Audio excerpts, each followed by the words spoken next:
आज अपने को पढ़ना एक्चुअली वेक्टर। शुरू करें? तो देखो यस सर। वेक्टर में क्या होता है। ठीक है, पहला है वेक्टर। तो वेक्टर पढ़ते क्यों है ना, फिजिक्स में एक्चुअली दो तरह का क्वांटिटी होता है। ठीक है, एक क्वांटिटी होता है फिजिक्स में, दो पार्ट में तीन चीज होता है एक्चुअली, स्केलर, वेक्टर, दूसरा होता है वेक्टर एंड टेंसर। ठीक है, तीन चीज फिजिक्स में हम लोग बेसिकली फिजिकल क्वांटिटीज को तीन पार्ट में डिवाइड करते हैं, आइदर ठीक है स्केलर होता है या वेक्टर होता है, और आगे फ्यूचर में हम लोग पढ़ेंगे टेंसर के बारे में। अभी ये जो टेंसर है फिलहाल इसको हम लोग छोड़ देते हैं। ठीक, स्केलर क्वांटिटी, वेक्टर क्वांटिटी। देखो टेंसर जो होता है ये कुछ प्रॉपर्टी स्केलर का सेटिस्फाई करता है और कुछ प्रॉपर्टी वेक्टर का सेटिस्फाई करता है, समझ गए? सो ये एक्चुअली ठीक है ना ही प्योर वेक्टर होता है और ना ही प्योर स्केलर होता है। ठीक है, सबसे पहले हम लोग स्केलर से बात करते हैं। ठीक है, तो स्केलर क्या होता है और वेक्टर क्या होता है। ठीक है, तो स्केलर मतलब तुम लोग जैसे देखो, तुम लोग 2 किलो, 4 किलो, 5 किलो है ना, तो इस तरह का क्वांटिटी जिसके पास सिर्फ मैग्नीट्यूड हो, ठीक है, और कोई डायरेक्शन नहीं हो, that is actually called scalar quantity. ठीक है, जैसे 2 किलो चीनी हो गया, ठीक है, या 2 मीटर लेंथ हो गया। ठीक है, तो ये सारे, हाँ क्या है रे, क्या हुआ? ठीक है, so each of the physical quantity scalar quantity. ठीक है, तो स्केलर क्वांटिटी एक्चुअली होता है, ठीक है, जिसके पास सिर्फ मैग्नीट्यूड हो, ठीक है, डायरेक्शन ना हो, तो इस तरह का क्वांटिटी स्केलर होता है। जैसे मान लो कोई भी, जैसे -4, तो -4 भी क्या है, इसमें कोई डायरेक्शन नहीं है, so it is actually scalar. समझ में आ? कोई भी क्वांटिटी जो सिर्फ पॉजिटिव और नेगेटिव नंबर से बताया जा रहा हो, ठीक है, या जिसके पास जैसे 2 किलो चीनी बोल दिए, 2 मीटर कपड़ा बोल दिए, 2 मीटर जमीन बोल दिए, तो ये सारा चीज एक्चुअली क्या होता है, स्केलर। ठीक है, स्केलर के बारे में हम लोग ऑलरेडी जानते हैं कि 2 + 2, तो ये बचपन से तुमको सिखा दिया गया है कि 2 + 2 4 होता है। तुमने कभी क्वेश्चन राइज नहीं किया कि 2 + 2 4 क्यों होता है, क्योंकि दिस इज एक्चुअली रूल। ठीक है, इसको हम लोग बोलते हैं स्केलर लॉ ऑफ एडिशन। ठीक है, मतलब स्केलर के बारे में अपने को ज्यादा कुछ पढ़ना नहीं होता। स्केलर तुम लोग ऑलरेडी बचपन से यूज कर रहे हो, इसलिए 2 + 2 4 बोल देते हो, 2 + 3 5 बोल देते हो। ठीक है, लेकिन क्योंकि वेक्टर क्वांटिटी तुम लोग पहली बार पढ़ रहे हो, ठीक है, तो वेक्टर होता क्या है, वेक्टर क्वांटिटीज वो फिजिकल क्वांटिटी होता है, ठीक है, जिसमें ठीक है मैग्नीट्यूड भी होता है एंड डायरेक्शन भी होता है। ठीक है, vector quantity are those quantity which are having magnitude as well as direction. ठीक है, वो क्वांटिटी जिसके पास मैग्नीट्यूड भी हो और डायरेक्शन भी हो, इस तरह के क्वांटिटी को हम लोग वेक्टर क्वांटिटी बोलते हैं। ठीक है, समझ गए? सो ये हो गया वेक्टर। और वेक्टर होने के लिए कुछ सर्टेन लॉ को भी सेटिस्फाई करता है, मतलब वेक्टर के नियम कानून को अपने को पढ़ना है। ठीक है, तो वेक्टर जो है दो चीजों से बना होता है। Vector is made up of two thing, one is magnitude and direction. Physics में 90% चीजें जो होता है वेक्टर होता है। ठीक है, और सिर्फ 10% चीजें होता है स्केलर। समझ में आया? फिजिक्स में 90% चीजें एक्चुअली वेक्टर होता है, इसलिए वेक्टर हमारे लिए बहुत इंपॉर्टेंट होता है। ठीक है, कि अगर हम वेक्टर नहीं जानते तो फिजिक्स को पढ़ नहीं पाएंगे, क्योंकि 90% चीजें वेक्टर है। ठीक है, तो फिजिक्स पढ़ने के लिए वेक्टर आना जरूरी। ठीक है, तो पहले, अब क्योंकि स्केलर में हम लोग दिमाग नहीं लगाएंगे, क्योंकि स्केलर तुम लोग बचपन से सीख गए। ठीक है, 2 + 2 4 बोल देते हो, 2 - 2 0 बोल देते हो, ये स्केलर लॉ। ठीक है, वेक्टर का पूरा दुनिया बिल्कुल अलग है। ठीक है, तो वेक्टर कैसे लिखते हैं, देखो वेक्टर एक्चुअली दो चीजों से बना होता है, उसमें मैग्नीट्यूड भी होता है और डायरेक्शन भी होता है। वेक्टर का एग्जांपल दें, जैसे एक आदमी 10 मीटर नॉर्थ की तरफ गया, तो अब 10 मीटर भी है और नॉर्थ भी। ठीक है, समझ में आ? तो ये एक वेक्टर क्वांटिटी हुआ, क्योंकि उसमें 10 मीटर उसका मेजरमेंट है और नॉर्थ मतलब उत्तर की तरफ, नॉर्थ वाइज उसका डायरेक्शन हो गया। समझ में आया? तो वेक्टर क्वांटिटी में अगर हम किसी क्वांटिटी को फिजिकल क्वांटिटी में मैग्नीट्यूड और डायरेक्शन दोनों अगर बताते हैं तो वो होता है वेक्टर क्वांटिटी। ठीक है, अब वेक्टर क्वांटिटी बताने के लिए लिखेंगे कैसे? ठीक है, कि वेक्टर अगर हम ये बताना चाहते हैं कि कोई क्वांटिटी वेक्टर है तो वेक्टर को बड़ा सिंपल तरीके से लिखते हैं। जैसे हम मान लो बताना चाह रहे हैं कि ये वेक्टर ए है, तो या तो हम इसको वेक्टर ए के ऊपर ऐसे एरो लगा देंगे तो पढ़ने वाला समझ जाएगा कि ये क्या है, इसको पढ़ने वाला पढ़ेगा वेक्टर ए। ठीक है, या कई बार ऐसे बोल्ड लेटर से लिखते हैं। ठीक है, ऐसे खूब लेटर बोल्ड कर देते हैं। ठीक है, इसको भी पढ़ने वाला समझ जाएगा कि दिस इज ऑल्सो वेक्टर है। समझ में आया? या तो वेक्टर को हम ए लिख के उसके ऊपर एरो लगा देते हैं या बोल्ड लेटर से लिखते हैं। ठीक है, समझ में आया? एरो ऐसे नहीं लगाना है, ऐसे उल्टा एरो नहीं लगाना है, ये नहीं, ये गलत है, ये नोटेशन गलत है। एरो ऐसे ही लगाना है। ठीक है, ए पे एरो लगा दिए, बी पे एरो लगा दिए, पी पे एरो लगा दिए, तो ये वेक्टर ए कहा जाएगा, ये वेक्टर बी कहा जाएगा, ये वेक्टर पी कहा जाएगा। समझ में आया? ठीक है, yes, sir. ये तो हो गया वेक्टर लिखने का तरीका। या तो एक लिख के वेक्टर ऊपर एरो लगाएंगे या सिंपली बोल्ड लेटर से लिख देंगे। ये वेक्टर का नोटेशन हो गया। समझ गए? अब देखो वेक्टर दो चीजों से बना होता है। How to write a vector, अभी तुमको बताया कि एक या तो ऐसे लिखते हैं या बोल्ड लेटर से लिख देते हैं, है ना? वेक्टर को या तो हम ऐसे लिखते हैं या बोल्ड लेटर से लिख देते हैं। ठीक है, वेक्टर ए दो चीजों से बना हुआ है। ठीक है, vector is actually made up of two things.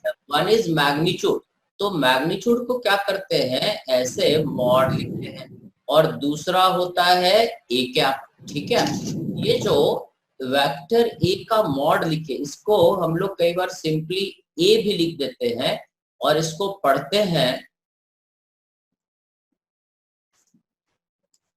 Magnitude of vector. समझ में आ? Vector is actually made up of two thing. ठीक है, one is magnitude and the other is direction. ठीक है, सो इसको मॉड ए को बोलते हैं मैग्नीट्यूड ऑफ वेक्टर। मैथ्स में इसको बोलते हैं मॉड ए। ठीक है, बट फिजिक्स में इसको बोलते हैं मैग्नीट्यूड ऑफ वेक्टर। ठीक है, समझ गए? और ये ए कैप जो होता है, ये जो ए कैप यहाँ लिखा हुआ है, इसको पढ़ते हैं यूनिट वेक्टर ऑफ वेक्टर। समझ में आ? ये जो मॉड ए है ये मैग्नीट्यूड ऑफ वेक्टर ए बताता है, और ए कैप जो होता है, ये थोड़ा और अच्छे से लिखते हैं, ये ए कैप जो होता है ये वाला चीज, ये बताता है यूनिट वेक्टर ऑफ वेक्टर। ठीक है, ए कैप क्या बताता है? इट इज एक्चुअली डायरेक्शन बताता है। समझ में आ? ये डायरेक्शन ऑफ वेक्टर ए। ठीक है, ए कैप जो होता है डायरेक्शन ऑफ वेक्टर ए बताता है। समझ गए? ठीक है, समझ गए? yes, sir. ठीक है, सो ये हमारा हो गया। ठीक है, वेक्टर डायरेक्शन और वेक्टर है, मतलब वेक्टर दो चीजों से बना हुआ है, एक मैग्नीट्यूड और दूसरा डायरेक्शन। अब इसको यूनिट वेक्टर इसलिए बोलते हैं कि इस, है ना, ए कैप को यूनिट वेक्टर इसलिए बोलते हैं क्योंकि mod of A cap is always one होता है। वन यूनिट नहीं, it is actually unitless. Vector A का यूनिट वेक्टर ए का मैग्नीट्यूड क्या होता है? वन। ठीक है, आज कोई बोर्ड पे लिख नहीं रहा है, मजा नहीं आ रहा, आज लिखो जरा तो लोग। कोई वो जो लिखता था कोई पागल, वो आज लिख नहीं रहा, आज इसको पकड़ेंगे। आज हमने एक जुगाड़ कर रखा है। A cap mod A cap लिख के बताना जरा, कोई लिखो, नाम बता देंगे उसका आज। मॉड ऑफ वेक्टर ए, है ना, ए कैप का मैग्नीट्यूड क्या होता है? वन। समझ गए? ए कैप को हम लोग यूनिट वेक्टर इसलिए बोलते हैं क्योंकि इसका मैग्नीट्यूड हमेशा वन होता है। समझ गए?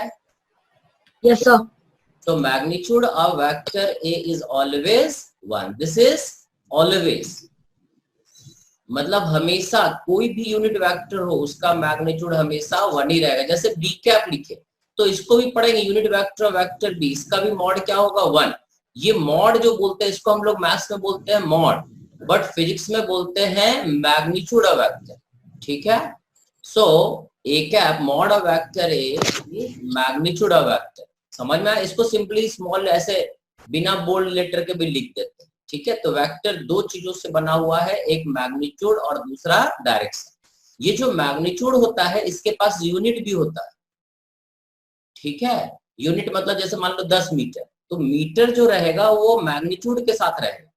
यूनिट डायरेक्शन, ये जो ए कैप या बी कैप या सी कैप होता है, ये सिर्फ डायरेक्शन बताता है, ठीक है। ये मैग्नीट्यूड नहीं बताता। डायरेक्शन कैसे बताएगा वो हम लोग थोड़ा आगे पढ़ेंगे, ठीक है।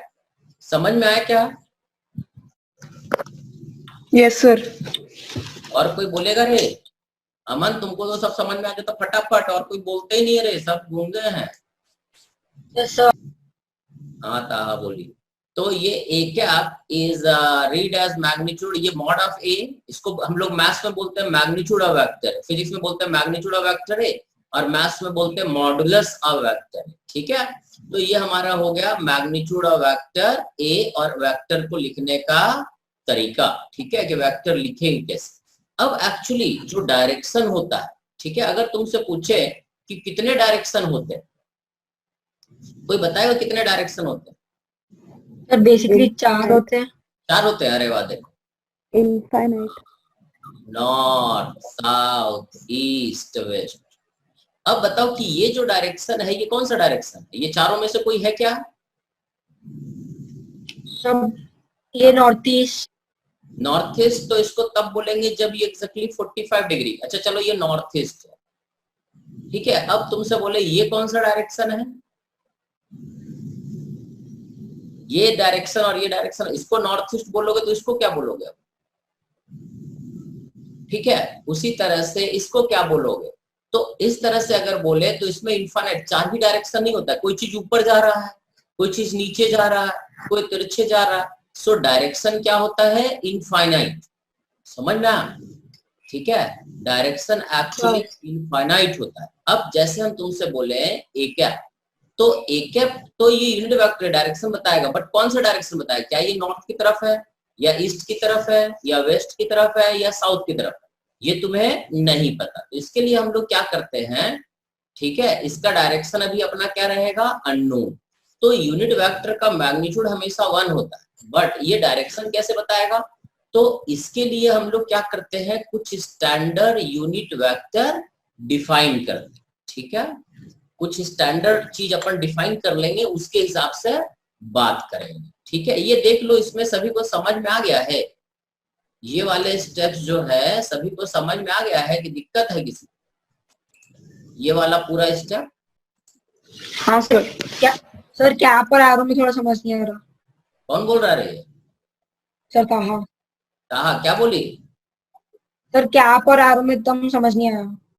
ये जो हमने पढ़ाई, ये डायरेक्शन बताया एक्चुअली, ठीक है। ये जो अभी पढ़ाई ये समझ में नहीं आया, ये vector A, mod of vector A cap, ये दो चीज समझ में नहीं आया? नहीं सर, फर्क क्या है जब एरो लगाते हो जब कैप लगाते हैं? हाँ, वो अभी बता रहा है धीरे धीरे करके। देखो, जैसे मान लो अभी तुमको थोड़ी देर में क्लियर हो जाएगा, है ना। कैप लगाते हैं, देखो वेक्टर क्या है, दो चीजों से बना हुआ है, ठीक है। वेक्टर, मैग्नीट्यूड वेक्टर में क्या क्या होता है? मैग्नीट्यूड और डिस्टेंस, डायरेक्शन। डायरेक्शन। ठीक है। तो ये ए कैप जो होता है ये डायरेक्शन बताता है, और ये जो होता है ये मैग्नीट्यूड बताता है, ठीक है। और ये बताता है वेक्टर, मतलब वेक्टर जो है दो चीजों से बना है, एक मैग्नीट्यूड ये, और दूसरा ये ए कैप डायरेक्शन। समझ में आए? ओके हाँ सर। मैग्नीट्यूड बताता है और ये उसका डायरेक्शन बताता है। तो डायरेक्शन तो अपन नॉर्थ, साउथ, ईस्ट, वेस्ट ऐसे ही बता सकते हैं, ठीक है। तो यस सर। पे हम लोग आ रहे हैं कि डायरेक्शन आखिर कैसे डिसाइड करें। तो इसके लिए अब डायरेक्शन पे हम लोग पहले फोकस करें, ठीक है। ठीक है, तो डायरेक्शन में देखिए क्या करते हैं। पहले अपन चलते हैं स्टैंडर्ड डायरेक्शन लिखते कैसे, ठीक है। तो अगला स्टेप है अपना need of some standard unit vector, ठीक है। अब जैसे मान लो डायरेक्शन तो कई सारे हो सकते हैं, जैसे फॉर एग्जांपल कि जैसे मान लो ये हमारा, हम लोग direction north, south, east, west ना बता के x axis, y axis, negative x axis, negative y axis, इधर हम लोग बोल देते हैं पॉजिटिव जेड एक्सिस, और इसके पीछे बोल देते हैं निगेटिव जेड एक्सिस, ऐसे ही होता है ना। ठीक है, हम लोग जो बोर्ड के बाहर, ये प्लेन के बाहर अगर आ रहा है तो इसको जेड एक्सिस बोलते हैं। तो इस तरह से ये Yes, हमारा sir. पॉजिटिव एक्स एक्सिस है, ठीक है, ये वाई एक्सिस है, और ये क्या है, जेड एक्सिस, और इसको क्या बोलते हैं, ओरिजिन। समझ गया? ठीक है, Yes, sir. तो ये हमारा हो गया वेक्टर का यूनिट वेक्टर क्यों चाहिए इसका बात।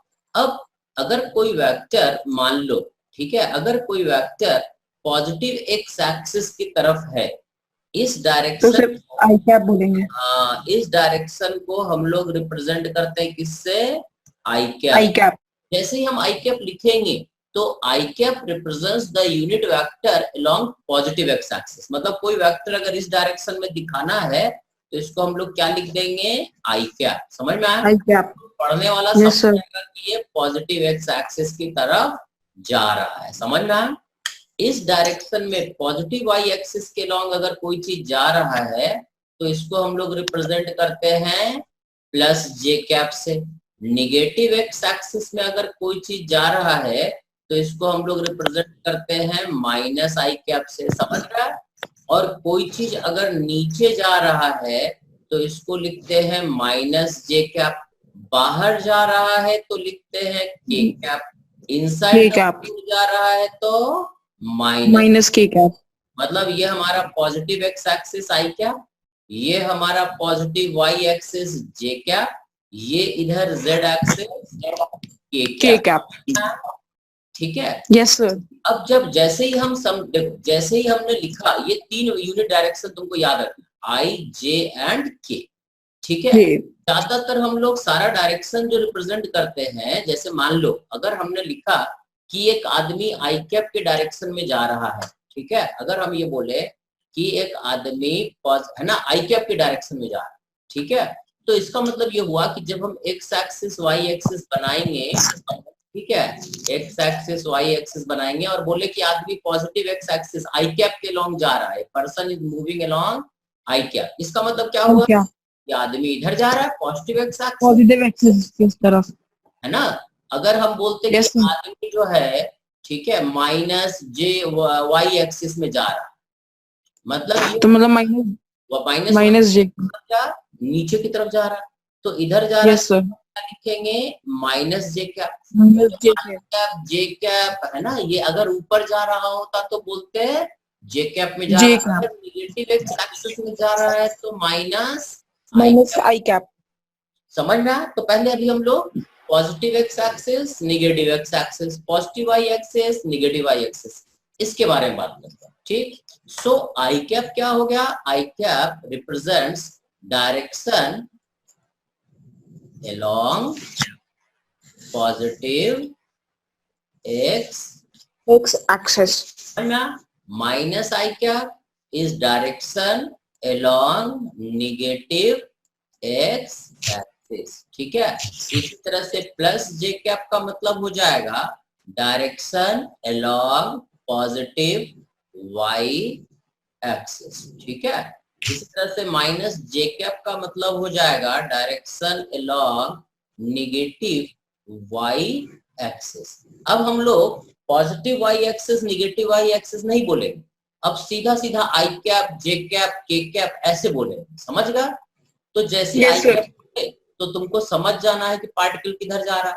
के कैप अगर बोले मतलब ये बोर्ड के बाहर आ रहा है, ऊपर की तरफ इधर जा रहा है ना, ऊपर की तरफ उठ रहा है। के कैप हो गया direction along positive z axis. Minus के कैप मतलब हो जाएगा direction along negative z axis. तो ये हमारा हो गया कुछ स्टैंडर्ड डायरेक्शन। ठीक है, अब देखो इसमें जो तुम्हें मेन चीज समझना है, ये समझ गया आई जे के ताहा? समझ में आ गया ताहा? समझ में आ गया क्या है? ये तुमको याद रखना है थोड़ा। ठीक है, तो ये तो हो गया हमारा प्लस आई कैप, माइनस आई कैप, जे कैप, माइनस जे कैप, ये हमारा स्टैंडर्ड यूनिट वेक्टर है। ये आई जे, ये स्टैंडर्ड यूनिट वेक्टर। इसको यूनिट वेक्टर इसलिए बोलते हैं कि आई कैप एक यूनिट वेक्टर है तो इसका मैग्नीट्यूड क्या होगा 1। ठीक है, माइनस आई कैप भी एक डायरेक्शन है, यूनिट वेक्टर ही तो है ये भी। है ना, माइनस आई कैप इधर का डायरेक्शन बताता है, तो इसका मैग्नीट्यूड भी क्या होगा 1। इसी तरह से जे कैप का यूनिट वेक्टर, ये भी एक यूनिट वेक्टर, तो इसका मॉड भी क्या 1। हर यूनिट वेक्टर का मॉड क्या होता है 1 होता है, ठीक है, याद रहेगा, this is always 1। Yes sir. के कैप का मॉड 1 माइनस के कैप का मॉड इज ऑल्सो 1। ये के कैप जब बोलते हैं ना तो ये यूनिट वेक्टर होता है एक्चुअली, ठीक है। जैसे ही कैप लगाएंगे तो डायरेक्शन बताएगा, उसमें यूनिट नहीं होगा, उसका मैग्नीट्यूड हमेशा 1 होगा, ठीक है। ए कैप बोल दिए मतलब ए का यूनिट वेक्टर है और ये क्या होगा इसका मॉड 1, समझ में आया। तो ये स्टैंडर्ड तुमको ये 1 2 3 4 5 6 ये 6 यूनिट वेक्टर तुमको याद रखना है, ठीक है, क्योंकि वेक्टर हम लोग इसी 6 डायरेक्शन के को लेकर के डिस्कस करेंगे, ठीक है। पॉजिटिव एक्स एक्सिस के लॉन्ग आई कैप लिखेंगे, समझ गए, ठीक है। Yes sir. अब देखो, जैसे अब अगले स्टेप में चलते हैं, ठीक है। अब हमको थोड़ा जगह बनाना पड़ेगा, यहाँ पे आते हैं, ठीक है। अब देखो, जैसे अब मान लो हम एक वेक्टर लिखते हैं, तुम देखो कैसे समझ जाओ। जैसे मान लो हम एक क्वेश्चन लेते हैं कि अगर तुमसे बोले कि 6 आई कैप वेक्टर लिखो, vector A is actually 6 I cap, ठीक है, समझ गए। एक वेक्टर ए है जो कि 6 आई कैप है। अब इसका मतलब क्या हुआ, ठीक है, इसका मतलब ये हुआ कि इस वेक्टर है ना, मान लो 6 आई कैप है, सो अगर तुमसे बोले what is magnitude of vector ए, तो क्या बोलोगे, इसका मैग्नीट्यूड कितना है। This vector is made up of 2 thing, one is magnitude and the other is direction. Mod of vector ए क्या हो जाएगा 6 और ए कैप का डायरेक्शन क्या होगा आई कैप, समझ, ठीक है। मॉड इसका जैसे हम लोग पढ़े ना कि vector is actually made up of 2 thing, one is magnitude and the other is direction. तो डायरेक्शन तो कैप बताता है, तो कैप हमारा क्या है इसका आई कैप, और मॉड कितना है 6। So magnitude of vector A is, हम बोलेंगे मैग्नीट्यूड ऑफ वेक्टर ए, ठीक है, this is called direction of vector, समझ में आया, ठीक है। हाँ। अब देखो, जैसे मान लो ये जो नहीं क्लियर होगा तुरंत बोल देना संभवी। संभवी क्लियर है तुम दोनों को, संभवी बंसल क्लियर है, ठीक है, क्लियर है, हाँ सर क्लियर है, ठीक है। तो ये तो हो गया हमारा, ये हो गया यूनिट वेक्टर। अब जैसे मान लो दूसरा क्वेश्चन, ठीक है, जैसे मान लो दूसरा क्वेश्चन लेते हैं, ठीक है। मान लो अगर हम लिखें कि एक वेक्टर b है which is equal to -4 i cap. अब तुमसे पूछे, ये सही है, अब तुमसे पूछे कि वेक्टर b का मैग्नीट्यूड कितना है, बोलो what is magnitude of vector b, what is, हाँ b का मैग्नीट्यूड कितना 4। हाँ ये 4, ये निगेटिव नहीं होता क्योंकि मॉड है, मॉड है, मैग्नीट्यूड इज ऑलवेज पॉजिटिव, ठीक है। और अगर बोले बी कैप क्या होगा, डायरेक्शन तो I cap minus I cap दोनों हो सकता है, तो इसको हम लिख सकते हैं ना, this is 4 minus I cap. तो ये हमारा हो जाएगा क्या 4 हो गया मैग्नीट्यूड और डायरेक्शन क्या हो गया माइनस आई कैप, ठीक है, समझ में आया, हाँ ठीक है। अब जैसे ये पहला क्वेश्चन था, इसको देखो, ठीक है, तो ये हमारा हो गया, मतलब ये वेक्टर। अब इसी तरह से एक और क्वेश्चन लेते हैं, मान लो तुमसे बोले एक वेक्टर है, ठीक है, vector c which is equal to -4 j cap. तो c का मॉड क्या रहेगा, ये रहेगा 4 यूनिट, c वेक्टर का मॉड 4 यूनिट। अगर ये मीटर में है तो ये 4 मीटर हो जाएगा, अगर ये किलोमीटर में तो ये 4 किलोमीटर हो जाएगा, और c का डायरेक्शन क्या होगा माइनस जे कैप, मतलब नीचे की तरफ, समझ में आया, निगेटिव आई एक्सिस के लॉ, ठीक है। हाँ। तो ये तो हो गया कि वेक्टर जैसे हम दिखाएंगे कैसे। अब 6 आई कैप लिख दिए तो ये क्लियर होना चाहिए, बी कैप को -4 आई कैप लिखे, बी वेक्टर को -4 आई लिखे, तो क्या है ये वेक्टर, इसका लेंथ क्या है, डायरेक्शन क्या है, जैसे आई कैप प्लस आई कैप माइनस आई कैप जे कैप, ठीक है, ये तुमको क्लियर हो जाना चाहिए, समझ गए ना। ये तो हो गया कि वेक्टर को अपन लिखेंगे कैसे, ठीक है, डायरेक्शन कैसे लिखेंगे। अब आते हैं, ठीक है, थोड़ा सा आगे बढ़ते हैं। ये तो हुआ स्टैंडर्ड, अब इसको एक स्टेप अपन और आगे बढ़ते हैं, ठीक है। अगले स्टेप में आएंगे, ये तो तुम्हें बता दिए, ठीक है। अब वेक्टर का पहले प्रॉपर्टी देख लो, ठीक है। वेक्टर दो चीजों से बना है, ठीक है।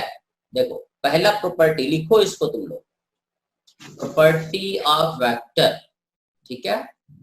पहला property, if a vector is देखो वेक्टर दो चीजों से बना हुआ है, ठीक है। वेक्टर को तुम, vector is actually made up of two thing, one is magnitude, ठीक है, and the other is direction. ये दो चीजों से बना है।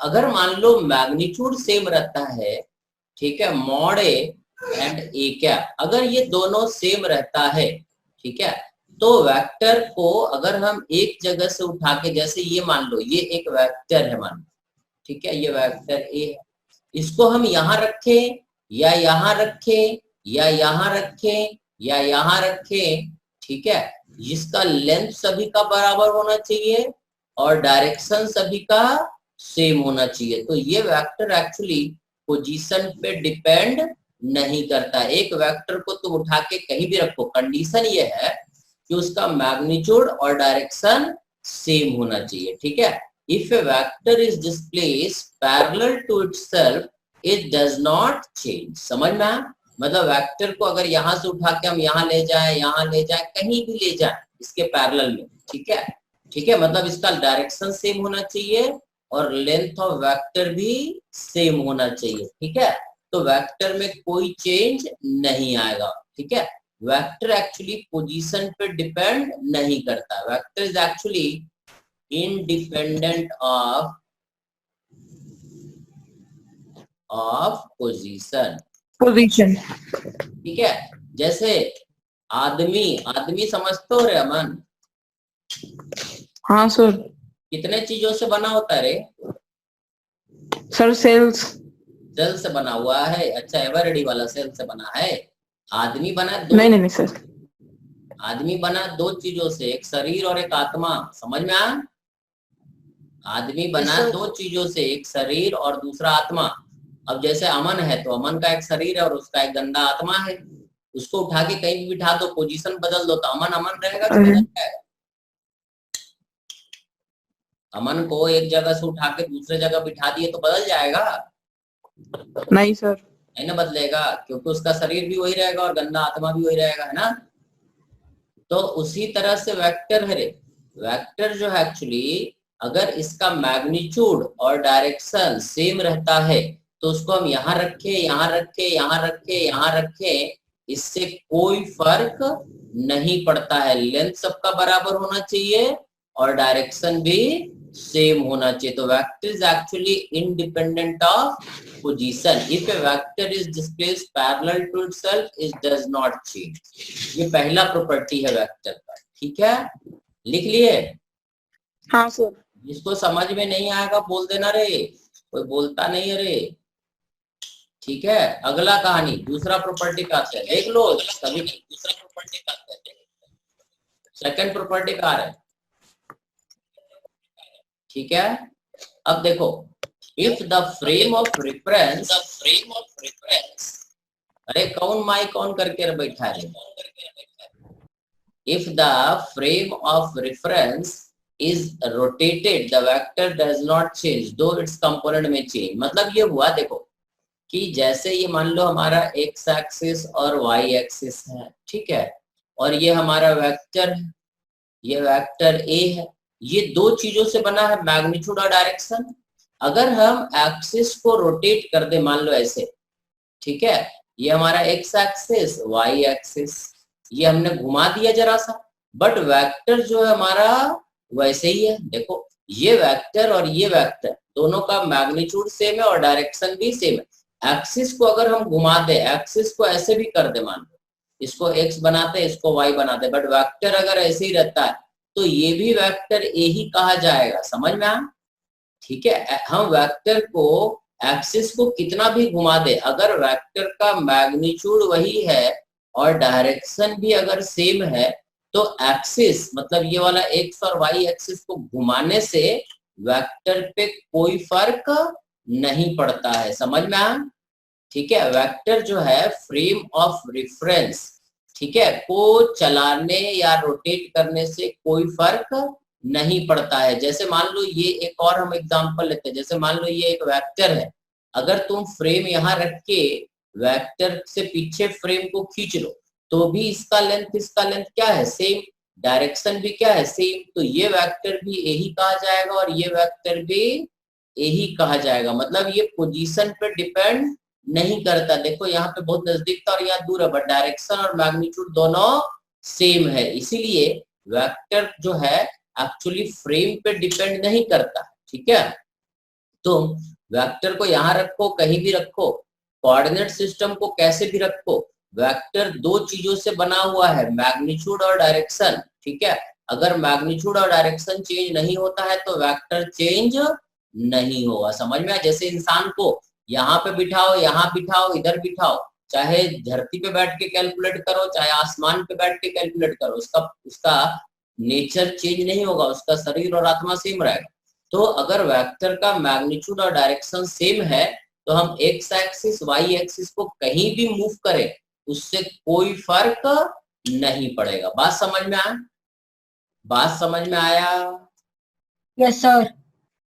आ गया समझ में? Very good. देखो ये दूसरा प्रॉपर्टी है, लिख लेना। अब इसको हम फिर से समझाएंगे एक बार, पहले आज थोड़ा सा डिस्कशन एक और प्रॉपर्टी वाला काम कर ले। ठीक है, देखो two vector are equal if their magnitude and direction both are same. जैसे हम बोलते हैं ना कि vector A is equal to vector b. ठीक है, if vector a and vector b are equal, मतलब ये हुआ पहला चीज। दो मतलब होता है इसका कि ए का magnitude must be equal to b का मैग्नीट्यूड, दूसरा ए का direction must be equal to b का डायरेक्शन। ठीक, दो वेक्टर बराबर अगर है तो दोनों का मैग्नीट्यूड और दोनों का डायरेक्शन, ठीक है, ये दो कंडीशन होता है। पहला मैग्नीट्यूड बराबर होना चाहिए एंड डायरेक्शन भी सेम होना चाहिए, तभी ये दोनों वेक्टर बोला जाएगा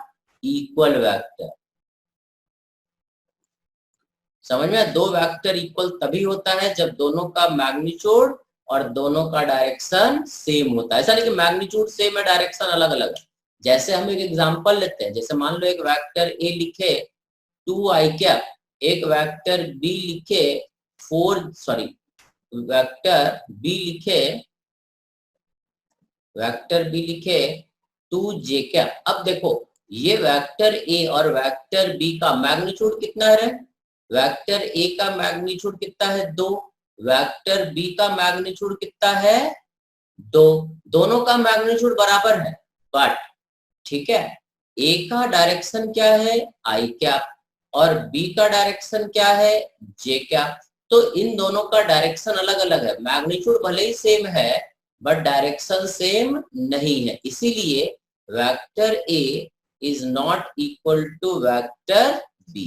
वेक्टर ए और बी को इक्वल होने के लिए ये भी होना चाहिए और ये भी बराबर होना चाहिए। अब देखो फिर से लॉग आउट करके लॉग इन करना पड़ेगा, हो गया टाइम खत्म। हेलो, अब नींद से जागो। हाँ सर। हाँ फिर से लॉग इन करो, सब सो नहीं। हाँ सर जाग रहे। ठीक है, फिर से लॉग इन करो। आ गए? यस ठीक सर। देखो तो ये वेक्टर ए और बी दो वेक्टर इक्वल होना का कंडीशन समझ में आ गया। दो वेक्टर इक्वल तभी होता है जब उनका मैग्नीट्यूड और डायरेक्शन दोनों सेम हो। सिर्फ मैग्नीट्यूड इक्वल है और डायरेक्शन अगर इक्वल नहीं है, यहाँ पे डायरेक्शन अलग अलग है, यहाँ पर ये दोनों सेम है, ठीक है, बट यहाँ पे डायरेक्शन अलग अलग है, इसीलिए दोनों वेक्टर सेम नहीं है, they are not equal vector. समझ में आया? ठीक है, दो वेक्टर बराबर तभी कहा जाता है जब मैग्नीट्यूड बराबर होना चाहिए और डायरेक्शन भी बराबर होना चाहिए। समझ में आया? ये वेक्टर का तीसरा प्रॉपर्टी है। क्लियर है? Yes sir. ठीक है, आगे बढ़े, अगले प्रॉपर्टी में आए। ठीक है, निगेटिव ऑफ वेक्टर का मतलब देखो क्या होता है। जैसे एक वेक्टर है, ठीक है, जैसे मान लो vector A is equal to minus a vector B, का मतलब क्या हो? ठीक है, इफ दो वेक्टर, इसको बोलते हैं B A vector is negative of vector B, या B is negative of vector A. मतलब ये हुआ कि अगर एक वेक्टर इधर है ए, तो दूसरा वेक्टर इसके जस्ट अपोजिट होना चाहिए। दोनों का लेंथ ये बराबर होना चाहिए, और एक अगर फॉरवर्ड है तो दूसरा बैकवर्ड होना चाहिए। इन दोनों का मैग्नीट्यूड क्या होगा? Magnitude of vector A must be equal to magnitude of vector B, but A cap का direction must be equal to minus of B cap. दो कंडीशन यहाँ लगता है। ठीक है, तो इस तरह के वेक्टर को बोलते हैं निगेटिव ऑफ ए वेक्टर। समझ में आया? जैसे अगर हम वेक्टर ए लिखे +2i क्या, और अगर हम वेक्टर बी लिखते हैं -2i क्या, तो ये दोनों एक दूसरे का क्या है? अपोजिट। एक देखो लेंथ इसका 2 मीटर है, बी का लेंथ भी 2 मीटर है। ए का डायरेक्शन आई कैप है और बी का डायरेक्शन क्या है? -i cap. तो ये दोनों एक दूसरे के क्या हो गया? अपोजिट। बात समझ में आया क्या? ठीक है, निगेटिव वेक्टर का मतलब होता है मैग्नीट्यूड सेम होना चाहिए और डायरेक्शन अपोजिट होना चाहिए। मतलब एक अगर ऊपर जा रहा है तो दूसरा वेक्टर नीचे जाना चाहिए, लेंथ बराबर होना चाहिए और डायरेक्शन एग्जैक्टली एक दूसरे के अपोजिट होना चाहिए। समझ गए? सो नेगेटिव वेक्टर का मतलब हुआ vector must have same magnitude but opposite direction. ये क्लियर हुआ? ये दोनों एक दूसरे के अपोजिट है। इसको कई बार अपोजिट वेक्टर भी बोल देते हैं। इस कंडीशन को अगर सेटिस्फाई करता है then a and b are called opposite vectors. समझ में आया? ठीक है, अगर ए एंड बी का डायरेक्शन अपोजिट है और मैग्नीट्यूड सेम है तो they are called opposite vector. Clear है? अगले प्रॉपर्टी में आ जाते हैं, नल वेक्टर। हाँ सर। एक वेक्टर होता है, ठीक है, जिसका मैग्नीट्यूड 0 होता है। कभी नल वेक्टर बोल दिया तो उसका है ना, नल वेक्टर को कई बार जीरो वेक्टर भी बोलते हैं। उसका मैग्नीट्यूड 0 होता है और डायरेक्शन डिफाइंड नहीं होता। समझ में आया? ठीक है, नल वेक्टर के पास, ठीक है, मैग्नीट्यूड तो उसका 0 होता है बट डायरेक्शन का पता नहीं होता। समझ में आया? इस तरह के वेक्टर को कई बार नल वेक्टर बोलते हैं। जैसे मान लो अगर हम बोल दिए vector A is equal to 0, ठीक है, एन क्या, तो अब देखो ये 0 इसका magnitude, what is magnitude of vector है? ये हो गया 0। अब ए का डायरेक्शन क्या है? A cap is equal to N cap. देखो एन कैप का पता ही नहीं, ना ये आई है, ना जे है, ना के है, पता नहीं क्या है। ठीक है, तो इसको हम लोग बोलेंगे vector A is called null vector. समझ में आया? ठीक है, वो वेक्टर जिसका मैग्नीट्यूड 0 हो और डायरेक्शन पता ना हो, स्पेसिफाइड ना हो। ठीक है, इस तरह के वेक्टर को बोलते हैं नल वेक्टर या जीरो वेक्टर। ठीक है, ठीक है, ये नल वेक्टर हो गया। इसके बाद आता है if we multiply vector by a scalar only its magnitude changes. जैसे मान लो कि अगर हम एक वेक्टर लिए ए, तो ये हमारा वेक्टर होगा ऐसा। ठीक है, ये वेक्टर ए। अगर हम एक वेक्टर बी लिखे which is equal to 6 times vector a, इसका मतलब ये हुआ कि वेक्टर बी जो होगा ए से 6 गुना बड़ा होगा। ठीक है, समझ गया? मतलब वेक्टर बी जो होगा ए से 6 गुना बड़ा होगा, 6 टाइम, 1 2 3 4 5 6। ठीक है, 6 टाइम बड़ा होगा, बट डायरेक्शन क्या रहेगा? ए और बी का डायरेक्शन क्या रहेगा? सेम रहेगा। ठीक है, जैसे मान लो ए, ठीक है, जैसे फॉर एग्जांपल अगर हम वेक्टर ए लेते हैं 2i का, ठीक है, और वेक्टर बी बोलते हैं 4 टाइम्स वेक्टर ए, तो ये क्या हो जाएगा? 4 इंटू 2i क्या है ना, तो ये क्या हो जाएगा? 8i क्या।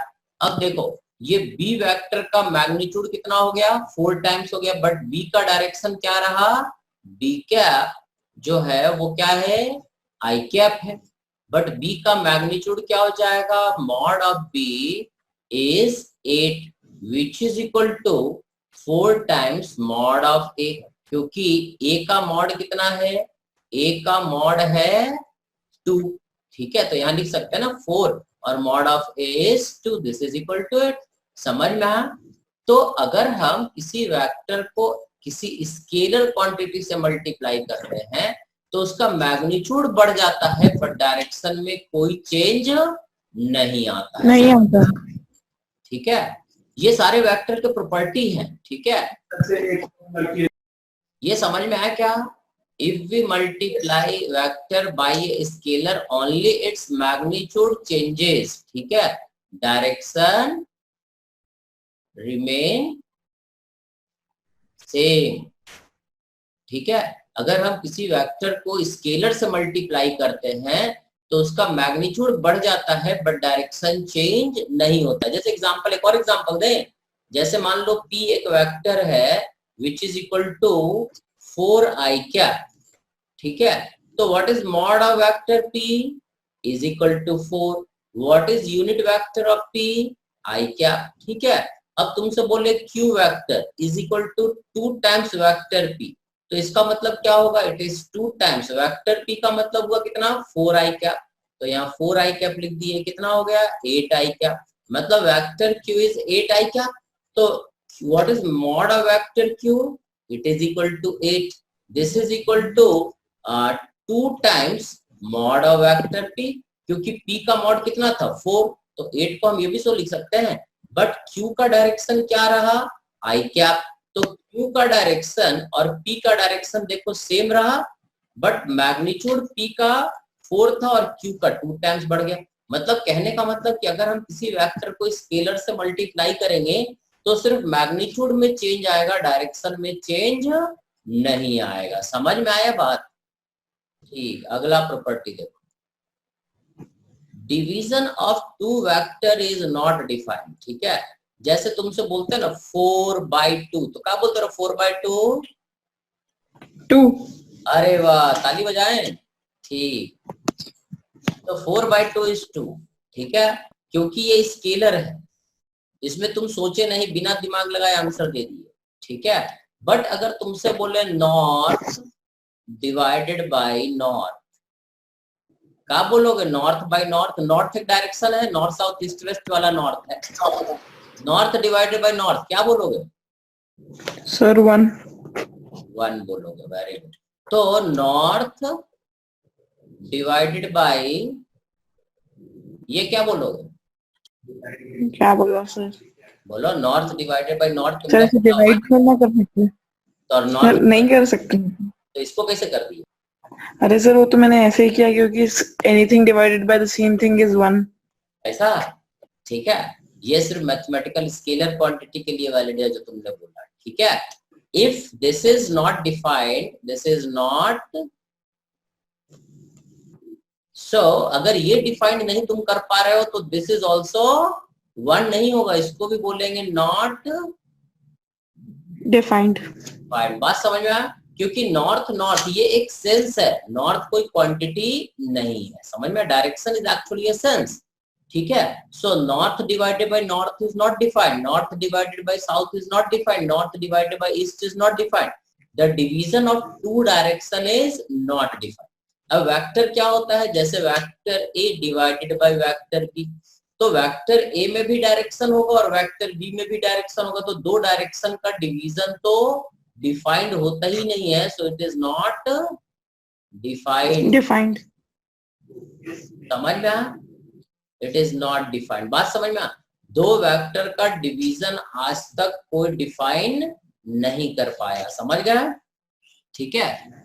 स्केलर क्वांटिटी का डिवीजन होता है बट दो वेक्टर का डिवीजन नहीं होता, समझ में आया, नॉट डिफाइंड, कभी भी दो वेक्टर को डिवाइड किया ही नहीं गया आज तक, ठीक है, समझ गया। एक आखिरी प्रॉपर्टी है ये भी, जैसे अपन पढ़ते हैं कि 2 into 2 कितना करे 4, 2 into 2 ये क्या होता है 4। हम यहाँ डॉट लिखे या क्रॉस लिखे दोनों का मतलब क्या होता है 4 है ना, मल्टीप्लीकेशन ही होता है। ठीक है, ये होता है स्केलर में। ठीक है, इसको बोलते हैं 2 into 2, इसको ही बोलते हैं 2 into 2। इस दोनों का मतलब डॉट का मतलब क्रॉस का मतलब स्केलर में क्या होता है सेम। बट वेक्टर में वेक्टर का मल्टीप्लिकेशन जो होता है या तो क्रॉस या डॉट से डिफाइंड होता है और इसका मतलब बिल्कुल अलग होता है।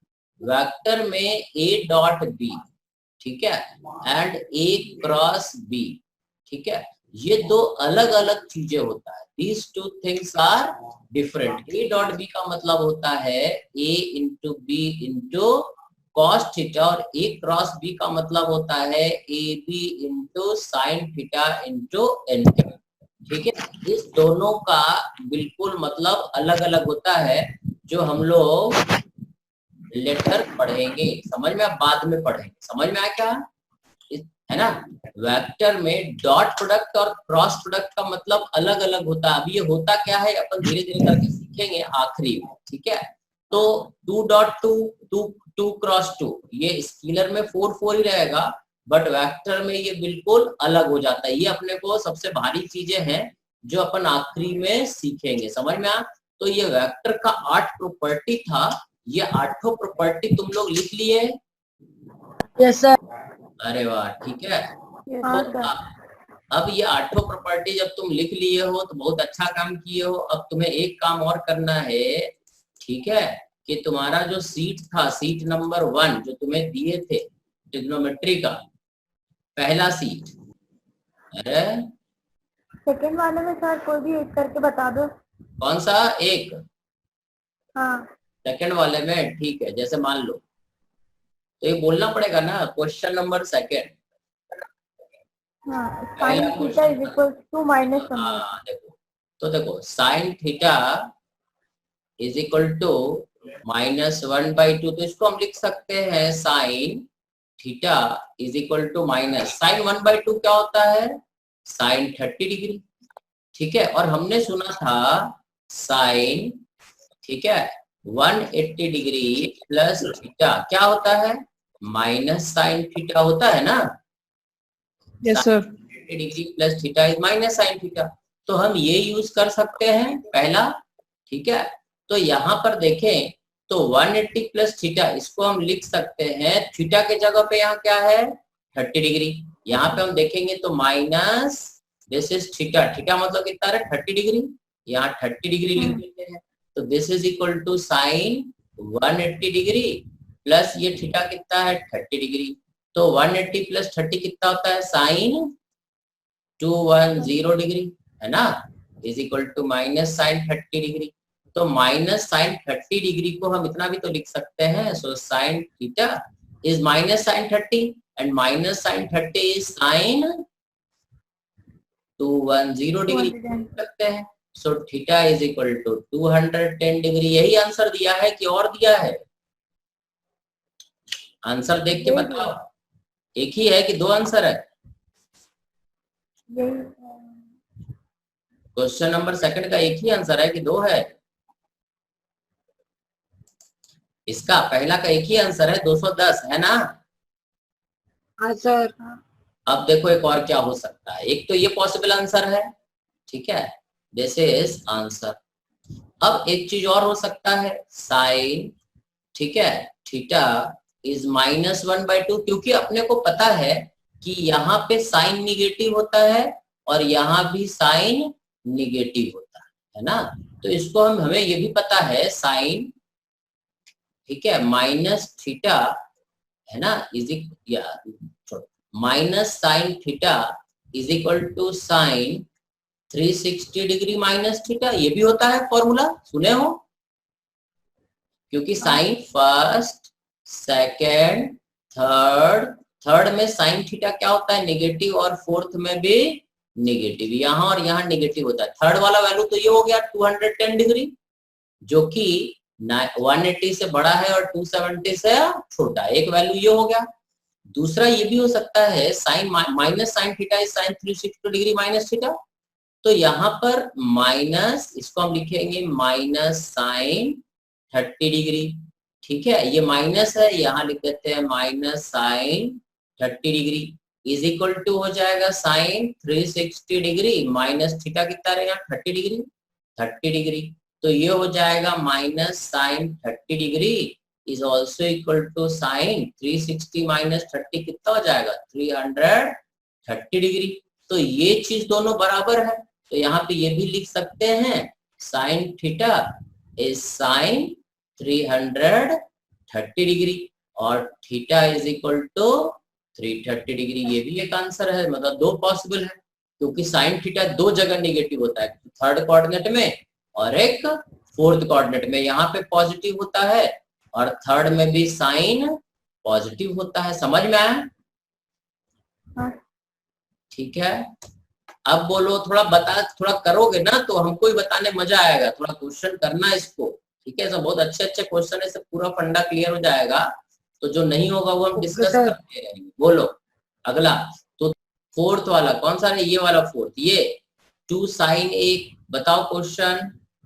2 sin a एक मिनट, cos 2b 2 sin a cos cube a cube a minus minus 2 sin cube a 2 sin Cos. Cube a cos cos a।